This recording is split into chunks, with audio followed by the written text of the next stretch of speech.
ಬೆಳಗಿನ ಬೆಳಕು. ಪವಿತ್ರ ಭಾಗ, ಪವಿತ್ರ ಅಳತೆ. ಯಾಜಕ ಕಾಂಡ 27:14-34. ಮನೆಗಳು ಮತ್ತು ಹೊಲಗಳ ಬಗ್ಗೆ ಮಾತನಾಡಿದ ನಂತರ ಯೆಹೋವನು ಯಾಜಕ ಕಾಂಡ 27:35-34 4 ಪ್ರಬಲ ವಿಷಯಗಳನ್ನು ಮುಂದುವರಿಸುತ್ತಾನೆ. ಪವಿತ್ರಾಲಯದ ಅಳತೆ, ಬೊಚ್ಚಲಾದ್ದು, ಬಿಡಿಸಿಕೊಳ್ಳಲಾಗದ ದೇವಾರ್ಪಿತ ವಸ್ತುಗಳು ಮತ್ತು ದಶಮಾಂಶ. ಮೊದಲ ನೋಟಕ್ಕೆ ಈ ವಿಷಯಗಳು ಬೇರೆ ಬೇರೆ ನಿಯಮಗಳಂತೆ ಕಾಣಬಹುದು, ಆದರೆ ಇವೆಲ್ಲವೂ ಸೇರಿ ಒಂದು ಸ್ಪಷ್ಟ ಸಂದೇಶವನ್ನು ನೀಡುತ್ತವೆ. ದೇವರು ಕೇವಲ ಕಾಣಿಕೆಗಳನ್ನು ಕೇಳುತ್ತಿಲ್ಲ, ಆತನು ತನ್ನ ಒಡೆತನವನ್ನು ಘೋಷಿಸುತ್ತಿದ್ದಾನೆ. ದೇವರು ಕೇವಲ ಕೊಡುವುದನ್ನು ಕಲಿಸುತ್ತಿಲ್ಲ, ಆತನು ತನ್ನ ಪ್ರಭುತ್ವವನ್ನು ಕಲಿಸುತ್ತಿದ್ದಾನೆ. ದೇವರು ಕೇವಲ ಕೈಗಳನ್ನು ರೂಪಿಸುತ್ತಿಲ್ಲ, ಆತನು ಹೃದಯವನ್ನು ರೂಪಿಸುತ್ತಿದ್ದಾನೆ. ಯಾಜಕ ಕಾಂಡ 27:25 ಪವಿತ್ರಾಲಯದ ಶೆಕಲ್ ಬಗ್ಗೆ ಮಾತನಾಡುತ್ತದೆ. ಪ್ರತಿಯೊಂದು ಮೌಲ್ಯಮಾಪನವು ಅಧಿಕೃತ ಮಾನದಂಡದ ಮೂಲಕವೇ ಅಳೆಯಲ್ಪಡಬೇಕು. ಇದರ ಆತ್ಮಿಕ ಅರ್ಥವೇನೆಂದರೆ, ಪವಿತ್ರವಾದವುಗಳನ್ನು ಪವಿತ್ರವಾದ ಅಳತೆಯಿಂದಲೇ ನಿರ್ವಹಿಸಬೇಕು. ಜಗತ್ತಿನಲ್ಲಿ ಜನರು ಲಾಭಕ್ಕಾಗಿ ತೂಕಗಳನ್ನು ಬದಲಾಯಿಸುತ್ತಾರೆ. ಶಾಸ್ತ್ರವು ಹೇಳುತ್ತದೆ, ಕಳ್ಳತ್ರಾಸು ಯೆಹೋವನಿಗೆ ಅಸಹ್ಯ, ಸರಿಯಾದ ತೂಕವು ಆತನಿಗೆ ಮೆಚ್ಚಿಗೆ. ಜ್ಞಾನೋಕ್ತಿ 11:1. ದೇವರ ಆಲಯವು ಅಪ್ರಾಮಾಣಿಕ ಅಳತೆಗೋಲುಗಳಿಂದ ಆಳಲ್ಪಡಬಾರದು. ನೂತನ ಸೃಷ್ಟಿಯಾದ ನಮಗೆ ಪವಿತ್ರಾಲಯದ ಶೆಕಲ್ ಒಂದು ನೆನಪೋಲೆ. ನಮ್ಮ ಆತ್ಮಿಕ ಜೀವನವು ಮಾನವನ ಅಭಿಪ್ರಾಯಗಳಿಂದಲ್ಲ, ದೇವರ ಮಾನದಂಡದಿಂದ ಅಳೆಯಲ್ಪಡಬೇಕು. ನಾವು ಸಂಸ್ಕೃತಿಯ ಆಧಾರದ ಮೇಲೆ ಪವಿತ್ರತೆಯನ್ನು ವ್ಯಾಖ್ಯಾನಿಸುವುದಿಲ್ಲ, ಜನಪ್ರಿಯತೆಯ ಆಧಾರದ ಮೇಲೆ ಸತ್ಯವನ್ನು ನಿರ್ಧರಿಸುವುದಿಲ್ಲ, ಭಾವನೆಗಳ ಆಧಾರದ ಮೇಲೆ ಭಕ್ತಿಯನ್ನು ಅಳೆಯುವುದಿಲ್ಲ. ದೇವರ ವಾಕ್ಯವೇ ಅಳತೆಗೋಲು, ನಿಮ್ಮ ವಾಕ್ಯವೇ ಸತ್ಯ. ಯೋಹಾನ 17:17. ನಮ್ಮ ಮನಸಾಕ್ಷಿಯು ಸಡಿಲವಾದಾಗ, ರಾಜಿ ಮಾಡಿಕೊಳ್ಳುವುದು ಸಹಜವೆನಿಸಿದಾಗ, ಪವಿತ್ರಾಲಯದ ಶೆಕಲ್ ನಮ್ಮನ್ನು ಎಚ್ಚರಿಸಿ ಹಿಂತಿರುಗಿಸುತ್ತದೆ. ದೇವರ ಮಾನದಂಡ ಬದಲಾಗುವುದಿಲ್ಲ. ನಂತರ ಯೆಹೋವನು ಯಾಜಕ ಕಾಂಡ 27:26-27 ಚೊಚ್ಚಲಾದವುಗಳ ಬಗ್ಗೆ ಮಾತನಾಡುತ್ತಾನೆ. ಮತ್ತು ಅಥವಾ ಎತ್ತು ಅಥವಾ ಕುರಿ ಆಗಿರಲಿ, ಯಾವ ಮನುಷ್ಯನು ಚೊಚ್ಚಲಾದುದನ್ನು ದೇವರಿಗೆ ಪ್ರತ್ಯೇಕಿಸಲು ಸಾಧ್ಯವಿಲ್ಲ, ಏಕೆಂದರೆ ಅದು ಈಗಾಗಲೇ ಯೆಹೋವನಿಗೆ ಸೇರಿದ್ದಾಗಿದೆ, ಅದು ಯೆಹೋವನದೇ. ಇದೊಂದು ಅಮೂಲ್ಯವಾದ ತತ್ವ. ಕೆಲವು ವಿಷಯಗಳು ಐಚ್ಛಿಕ ಭಕ್ತಿಯಿಂದ ನೀಡುವ ಅರ್ಪಣೆಗಳಲ್ಲ, ಏಕೆಂದರೆ ಅವು ಈಗಾಗಲೇ ಹಕ್ಕಿನಿಂದ ದೇವರಿಗೆ ಸೇರಿವೆ. ದೇವರು ಚೊಚ್ಚಲಾದ್ದನ್ನು ಮನುಷ್ಯನು ನೀಡುವ ವಿಶೇಷ ಉಪಕಾರದಂತೆ ಸ್ವೀಕರಿಸುವುದಿಲ್ಲ, ಅದು ಮೊದಲಿನಿಂದಲೂ ತನ್ನದೇ ಎಂದು ದೇವರು ಹೇಳುತ್ತಾನೆ. ಈ ಚೊಚ್ಚಲಾದವುಗಳ ವಿಷಯವು ನ್ಯಾಯ ಪ್ರಮಾಣದಂತೆ ಕಂಡುಬರುತ್ತದೆ. ಚೊಚ್ಚಲಾದವುಗಳನ್ನೆಲ್ಲ ನನಗೆ ಪ್ರತಿಷ್ಠಿಸು. ವಿಮೋಚನಕಾಂಡ 13:2. ಚೊಚ್ಚಲಾದ್ದು ಎಂಬುದು ನ್ಯಾಯಸಮ್ಮತವಾದ ಹಕ್ಕನ್ನು ಸೂಚಿಸುತ್ತದೆ. ನೂತನ ಸೃಷ್ಟಿಗೆ ಇದು ಗಟ್ಟಿಯಾಗಿ ಧ್ವನಿಸುತ್ತದೆ.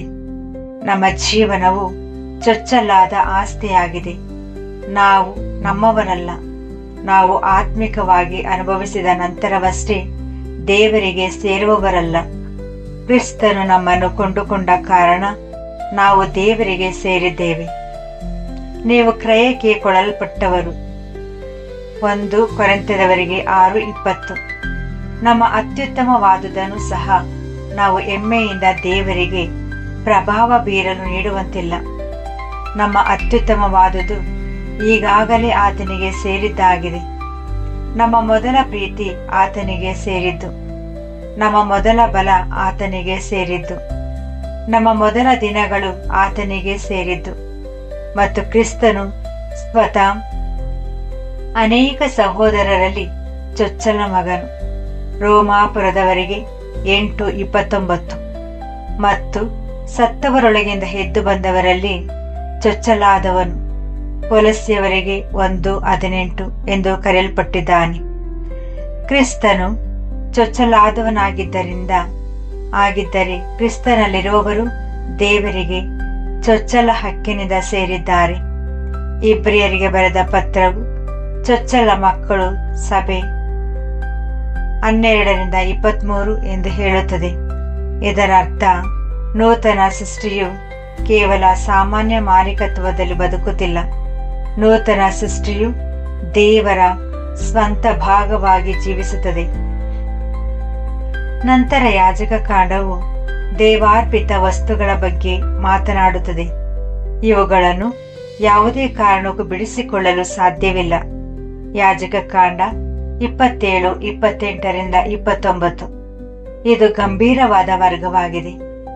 ಇದು ಹೆಚ್ಚುವರಿ ಮೌಲ್ಯ ನೀಡಿ ಬಿಡಿಸಿಕೊಳ್ಳಬಹುದಾದ ಸಾಮಾನ್ಯ ಪ್ರತಿಜ್ಞೆಯಂತಲ್ಲ. ಈ ದೇವಾರ್ಪಿತ ಎಂಬುದು ಸಂಪೂರ್ಣವಾಗಿ ಮತ್ತು ಅಂತಿಮವಾಗಿ ಪ್ರತ್ಯೇಕಿಸಲ್ಪಟ್ಟದನ್ನು ಸೂಚಿಸುತ್ತದೆ. ಆತ್ಮಿಕವಾಗಿ ಇದು ದೇವರ ಆಳ್ವಿಕೆಯಲ್ಲಿ ಕೆಲವು ನಿರ್ಧಾರಗಳು ಅಂತಿಮವಾಗಿರುತ್ತವೆ ಎಂದು ನಮಗೆ ನೆನಪಿಸುತ್ತದೆ. ಪವಿತ್ರತೆಯು ಯಾವಾಗಲೂ ಸಂಧಾನಕ್ಕೆ ಬರುವ ವಿಷಯವಲ್ಲ ಎಂಬುದನ್ನು ಇದು ನೆನಪಿಸುತ್ತದೆ. ದೇವರ ತೀರ್ಪು ಬದಲಾಗದ ಕೆಲವು ಕ್ಷಣಗಳಿರುತ್ತವೆ. ಹೊಸ ಒಡಂಬಡಿಕೆಯಲ್ಲಿ ಸತ್ಯದ ಜ್ಞಾನವನ್ನು ಪಡೆದ ನಂತರ ಉದ್ದೇಶಪೂರ್ವಕವಾಗಿ ಪಾಪ ಮಾಡುವುದು ಅಪಾಯಕಾರಿ ಮತ್ತು ಅದು ಭಯಾನಕ ನ್ಯಾಯ ತೀರ್ಪನ್ನು ತರುತ್ತದೆ ಎಂದು ಇಬ್ರಿಯ ಪತ್ರವು ಎಚ್ಚರಿಸುತ್ತದೆ. ಇಬ್ರಿಯ 10:20-27. ಇದು ಪಶ್ಚಾತ್ತಾಪ ಪಡುವವರಿಗೆ ದಯೆಯನ್ನು ತೋರಿಸುತ್ತದೆ, ಆದರೆ ದೇವರ ಕೃಪೆಯೊಂದಿಗೆ ಆಟವಾಡುವುದರ ವಿರುದ್ಧ ಎಚ್ಚರಿಸುತ್ತದೆ. ದೇವರು ಪ್ರೀತಿ ಸ್ವರೂಪಿಯಾಗಿದ್ದಾನೆ, ಆದರೆ ಆತನು ದಯಿಸುವ ಅಗ್ನಿಯೂ ಸಹ ಆಗಿದ್ದಾನೆ. ಇಬ್ರಿಯ 12:29. ನೂತನ ಸೃಷ್ಟಿಯು ಕ್ರಿಸ್ತನ ಬಲಿಯನ್ನು ಸಾಮಾನ್ಯ ವಿಷಯವೆಂದು ಪರಿಗಣಿಸಬಾರದು. ಈಗ ಈ ಅಧ್ಯಾಯವು ಯಾಜಕ ಕಾಂಡ 27:30-34 ದಶಮಾಂಶದೊಂದಿಗೆ ಕೊನೆಗೊಳ್ಳುತ್ತದೆ. ದೇಶದ ಎಲ್ಲಾ ದಶಮಾಂಶವು ಯೆಹೋವನದು, ಅದು ಯೆಹೋವನಿಗೆ ಪವಿತ್ರವಾಗಿದೆ. ಒಬ್ಬ ಮನುಷ್ಯನು ತನ್ನ ದಶಮಾಂಶದ ಯಾವುದೇ ಭಾಗವನ್ನು ಬಿಡಿಸಿಕೊಳ್ಳಬೇಕಾದರೆ ಅವನು ಅದರ 1/5 ಸೇರಿಸಬೇಕು. ಪ್ರಾಣಿಗಳ ದಶಮಾಂಶವು ಮತ್ತು 10ನೇಯದು ಪವಿತ್ರವಾದುದು. ಅದನ್ನು ಒಳ್ಳೆಯದಕ್ಕಾಗಿ ಕೆಟ್ಟದನ್ನಾಗಲಿ ಅಥವಾ ಕೆಟ್ಟದಕ್ಕಾಗಿ ಒಳ್ಳೆಯದನ್ನಾಗಲಿ ಬದಲಾಯಿಸುವಂತಿಲ್ಲ. ಇದರ ಆತ್ಮಿಕ ಅರ್ಥ ಪ್ರಬಲವಾಗಿದೆ. ದೇವರ ಪಾಲನ್ನು ಮನುಷ್ಯನ ಆದ್ಯತೆಗೆ ತಕ್ಕಂತೆ ಸರಿಹೊಂದಿಸಬಾರದು. ಆರಾಧನೆಯು ಒಂದು ವ್ಯವಹಾರದ ಒಪ್ಪಂದದಂತೆ ಬದಲಿಸಿಕೊಳ್ಳುವ ವಿಷಯವಲ್ಲ. ನೂತನ ಸೃಷ್ಟಿಗೆ ದಶಮಾಂಶವು ಒಡೆತನ ಮತ್ತು ನಂಬಿಕೆಯನ್ನು ಕಲಿಸುತ್ತದೆ. ಧರ್ಮಶಾಸ್ತ್ರದ ಅಡಿಯಲ್ಲಿ ಇಸ್ರಾಯೇಲರು ಆರಾಧನೆ ಮತ್ತು ರಾಷ್ಟ್ರೀಯ ಸಮುದಾಯ ಜೀವನಕ್ಕೆ ಸಂಬಂಧಿಸಿದಂತೆ ದಶಮಾಂಶದ ನಿಯಮಗಳನ್ನು ಹೊಂದಿದರು. ಹೊಸ ಒಡಂಬಡಿಕೆಯಲ್ಲಿ ಸಭೆಯನ್ನು ಮೋಶೆಯ ಧರ್ಮಶಾಸ್ತ್ರದ ಅಡಿಯಲ್ಲಿ ಕಾನೂನುಬದ್ಧ ಒಪ್ಪಂದವಾಗಿ ಇರಿಸಲಾಗಿಲ್ಲ, ಆದರೂ ತತ್ವವು ಹಾಗೆ ಉಳಿದಿದೆ. ದೇವರು ಎಲ್ಲದರ ಒಡೆಯ ಮತ್ತು ಕೊಡುವುದು ಆರಾಧನೆಯ ಹೊರತು ನಷ್ಟವಲ್ಲ. ನ್ಯಾಯ ಪ್ರಮಾಣವು ಹೇಳುತ್ತದೆ, ನಿನ್ನ ಸಂಪತ್ತಿನಿಂದಲೂ ನಿನ್ನ ಸಕಲ ಉತ್ಪತ್ತಿಯ ಪ್ರಥಮ ಫಲದಿಂದಲೂ ಯೆಹೋವನನ್ನು ಸನ್ಮಾನಿಸು. ಜ್ಞಾನೋಕ್ತಿ 3:9. ಹೊಸ ಒಡಂಬಡಿಕೆಯು ಕೊಡುವುದನ್ನು ಹೃದಯ ಮತ್ತು ಕೃಪೆಯ ವಿಷಯವೆಂದು ಕರೆಯುತ್ತದೆ. ಸಂತೋಷದಿಂದ ಕೊಡುವವನು ದೇವರು ಪ್ರೀತಿಸುತ್ತಾನೆ. 2 ಕೊರಿಂಥದವರಿಗೆ 9:7. ಇದು ನಿಯಮಿತವಾಗಿ ಮತ್ತು ಯೋಜಿತವಾಗಿ ಕೊಡುವುದನ್ನು ಕಲಿಸುತ್ತದೆ. 1 ಕೊರಿಂಥದವರಿಗೆ 16:2. ಇದು ಅಗತ್ಯವಿರುವವರಿಗೆ ಉದಾರವಾಗಿ ಕೊಡುವುದನ್ನು ಕಲಿಸುತ್ತದೆ. ಆರಂಭಿಕ ವಿಶ್ವಾಸಿಗಳು ಒಬ್ಬರಿಗೊಬ್ಬರು ಹಂಚಿಕೊಂಡರು ಮತ್ತು ಬೆಂಬಲಿಸಿದರು. ಅಪೊಸ್ತಲರ ಕೃತ್ಯಗಳು 2:44-45. ನೂತನ ಸೃಷ್ಟಿಯು ನೀತಿವಂತರಾಗಲು ಕೊಡುವುದಿಲ್ಲ, ಬದಲಾಗಿ ನೀತಿಯನ್ನು ಈಗಾಗಲೇ ಪಡೆದುಕೊಂಡಿರುವುದರಿಂದ ಕೊಡುತ್ತದೆ. ಪ್ರೀತಿಯು ಹೃದಯವನ್ನು ಆಳುತ್ತಿರುವುದರಿಂದ ನೂತನ ಸೃಷ್ಟಿಯು ಕೊಡುತ್ತದೆ. ಬದಲಾವಣೆ ಮಾಡಬಾರದು ಎಂಬ ತತ್ವಕ್ಕೂ ಆಳವಾದ ಅನ್ವಯವಿದೆ. ನಮಗೇನು ವೆಚ್ಚವಾಗುವುದನ್ನು ದೇವರಿಗೆ ನೀಡಿ ನಿಜವಾದ ನಿಧಿಯನ್ನು ನಮ್ಮ ಬಳಿ ಇಟ್ಟುಕೊಂಡರೆ ದೇವರು ಪ್ರಸನ್ನನಾಗುವುದಿಲ್ಲ. ದಾವೀದನು ಹೇಳಿದನು, ಉಚಿತವಾಗಿ ಬಂದದನ್ನು ನಾನು ನನ್ನ ದೇವರಾದ ಯೆಹೋವನಿಗೆ ಸರ್ವಾಂಗ ಹೋಮವಾಗಿ ಅರ್ಪಿಸುವುದಿಲ್ಲ. 2 ಸಮುವೇಲ 24:24. ಹೃದಯವು ಭಕ್ತಿಯನ್ನು ಬದಲಾಯಿಸಲು ಪ್ರಯತ್ನಿಸಿದಾಗ ಅದರ ಅರ್ಥ ಹೃದಯವು ಇನ್ನೂ ತನ್ನ ನಿಯಂತ್ರಣವನ್ನೇ ಬಯಸುತ್ತಿದೆ ಎಂದರ್ಥ. ಅನನೀಯ ಮತ್ತು ಸಫೀರಳ ಉದಾಹರಣೆಯು ಪೂರ್ಣ ಭಕ್ತಿಯನ್ನು ನಟಿಸುತ್ತಾ ಕಪಟದಿಂದ ಒಂದು ಭಾಗವನ್ನು ಮುಚ್ಚಿಡುವುದರ ಅಪಾಯವನ್ನು ತೋರಿಸುತ್ತದೆ. ಅಪೊಸ್ತಲರ ಕೃತ್ಯಗಳು 5:1-5. ದೇವರು ಅಂತರಂಗದಲ್ಲಿ ಸತ್ಯವನ್ನು ಬಯಸುತ್ತಾನೆ. ದಶಮ ಭಾಗದ ನಿಯಮವು ತನ್ನ ಕಟ್ಟುನಿಟ್ಟಾದ ಪವಿತ್ರತೆಯ ಮೂಲಕ ಪ್ರಾಮಾಣಿಕತೆಯ ಕರೆಯ ನೀಡುತ್ತದೆ. ಈ ಎಲ್ಲಾ ನಿಯಮಗಳನ್ನು ಒಟ್ಟಾಗಿ ಓದಿದಾಗ ಅವು ನೂತನ ಸೃಷ್ಟಿಗೆ ಕನ್ನಡಿಯಂತೆ ಕಾಣುತ್ತವೆ. ಮಾನವ ಮಾನದಂಡಗಳಲ್ಲ, ದೇವರ ಮಾನದಂಡಗಳೇ ನಮ್ಮನ್ನು ಅಳೆಯಬೇಕು. ನಮ್ಮ ಸ್ವಯಂ ಒಡೆತನವಲ್ಲ, ದೇವರ ಒಡೆತನವೇ ನಮ್ಮನ್ನು ಆಳಬೇಕು. ಚೊಚ್ಚಲಾದವುಗಳ ತತ್ವವು ಜೀವನವು ಈಗಾಗಲೇ ದೇವರಿಗೆ ಸೇರಿದೆ ಎಂದು ನೆನಪಿಸುತ್ತದೆ. ದೇವಾರ್ಪಿತ ವಸ್ತುಗಳ ತತ್ವವು ಪವಿತ್ರತೆಯನ್ನು ತುಳಿಯಬಾರದು ಮತ್ತು ಕೃಪೆಯೊಂದಿಗೆ ಆಟವಾಡಬಾರದು ಎಂದು ಎಚ್ಚರಿಸುತ್ತದೆ. ದಶಮಾಂಶದ ತತ್ವವು ದೇವರಿಗೆ ಕೊನೆಯಲ್ಲ, ಮೊದಲ ಸ್ಥಾನ ನೀಡಿ ಗೌರವಿಸಲು ಮತ್ತು ಪವಿತ್ರವಾದುದನ್ನು ಪವಿತ್ರವಾಗಿ ಕಾಣಲು ಹೃದಯಕ್ಕೆ ತರಬೇತಿ ನೀಡುತ್ತದೆ. ಇಂದು ಅಂತಿಮ ಮತ್ತು ಅಗತ್ಯವಾದ ಕರೆಗೆ ದಾರಿ ಮಾಡಿಕೊಡುತ್ತದೆ. ನೂತನ ಸೃಷ್ಟಿಯು ಸ್ಥಿರವಾಗಿರಲು ಕರೆಯಲ್ಪಟ್ಟಿದೆ. ಕಿರಿದಾದ ಹಾದಿಯಲ್ಲಿ ಕೇವಲ ಒಂದು ಕಾಲದವರೆಗೆ ನಡೆಯುವುದಲ್ಲ, ಕೊನೆಯವರೆಗೂ ನಡೆಯಬೇಕು. ಯೇಸು ಹೇಳಿದನು, ಕೊನೆಯವರೆಗೂ ತಾಳ್ಮೆಯಿಂದ ಇರುವವನೇ ರಕ್ಷಿಸಲ್ಪಡುವನು.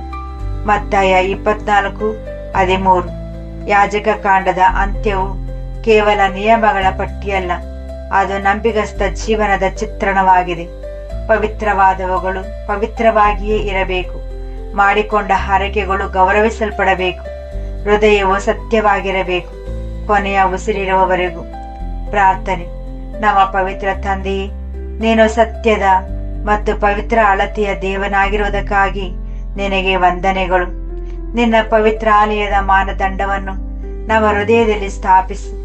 ಇದರಿಂದ ನಾವು ಲೋಕದ ಸುಳ್ಳು ಅಳತೆಗೋಲುಗಳಿಂದ ರೂಪಿತವಾಗದಂತೆ ಇರುವೆವು. ನಾವು ನಿನ್ನವರೇ ಎಂದು ನಮಗೆ ನೆನಪಿಸು, ಏಕೆಂದರೆ ನಾವು ಕ್ರಯಕ್ಕೆ ಕೊಳ್ಳಲ್ಪಟ್ಟಿದ್ದೇವೆ. ನಿನ್ನ ಕೃಪೆಯನ್ನು ಹಗುರವಾಗಿ ಪರಿಗಣಿಸದಂತೆ ಮತ್ತು ಪವಿತ್ರತೆಯೊಂದಿಗೆ ಚೌಕಾಸಿ ಮಾಡದಂತೆ ನಮ್ಮನ್ನು ಕಾಪಾಡು. ನಮ್ಮ ಜೀವನದಿಂದ ನಿನ್ನನ್ನು ಸನ್ಮಾನಿಸಲು, ಸಂತೋಷದಿಂದ ಕೊಡಲು ಮತ್ತು ಪ್ರಾಮಾಣಿಕತೆಯಿಂದ ಬದುಕಲು ನಮಗೆ ಕಲಿಸು. ಕೊನೆಯವರೆಗೂ ಸ್ಥಿರವಾಗಿರಲು ಮತ್ತು ನಮ್ಮ ಕೊನೆಯ ಉಸಿರಿರುವವರೆಗೂ ಪವಿತ್ರವಾದುದನ್ನು ಭಕ್ತಿಯಿಂದ ಹಿಡಿದುಕೊಳ್ಳಲು ನಮಗೆ ಶಕ್ತಿಯನ್ನು ನೀಡು. ನಮ್ಮ ಪ್ರಭುವಾದ ಯೇಸು ಕ್ರಿಸ್ತರಲ್ಲಿ ಆಮೇನ್.